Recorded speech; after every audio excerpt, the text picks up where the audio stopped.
Now I would like to address why talent attraction is getting more important. Definitely the demographic situation. We have an issue where many countries in Europe, and not only Europe, Japan as well, China is now on the list as well, India as well. You see this is for 2015, the blue figure, this is for 2050, and this is the old age dependency ratio, meaning those that are between 15 and 64 who have to pay for those that are older or younger, pay for welfare, pay for schools, daycare and what have you.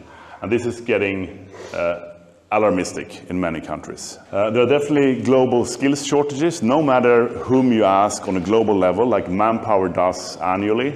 Everyone around the world is reporting a skills shortage. So if you look globally, when you ask 40,000 different employers, the skills shortage has more than doubled in 10 years. From 35% to say it's difficult to find the people we need to 77%. So quite dramatic change over the course of a decade. If we go back 5 years, it was mostly engineers and IT people that were lacking. But now there are so many different industries or sectors that are lacking people.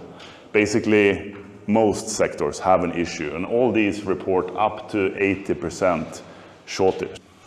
And if we look at roles, IT and data is definitely in demand, but so many other roles as well. Sales and marketing, operations and logistics, manufacturing, and what have you.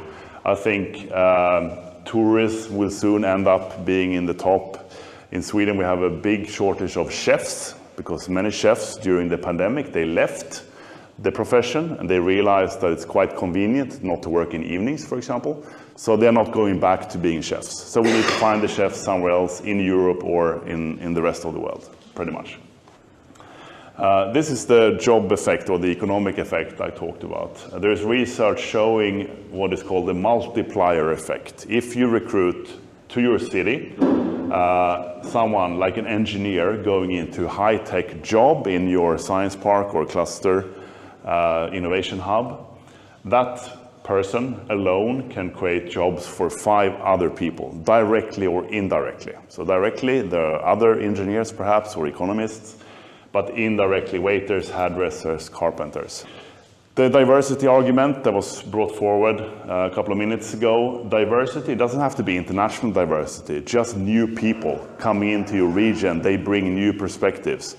And when people meet with new perspective, that drives innovation, creativity.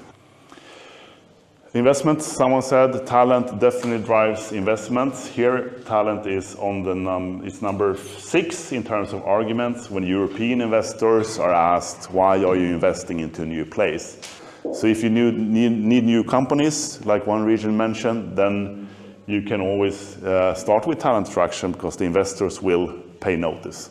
And it's always, the chicken or the egg. Do you start with attracting companies and then talent, or do you start with the talent and then attract the companies? Of course, you need to do both, but having talent is something that investors like and will come for. So the reasons are strong why we need to mind this.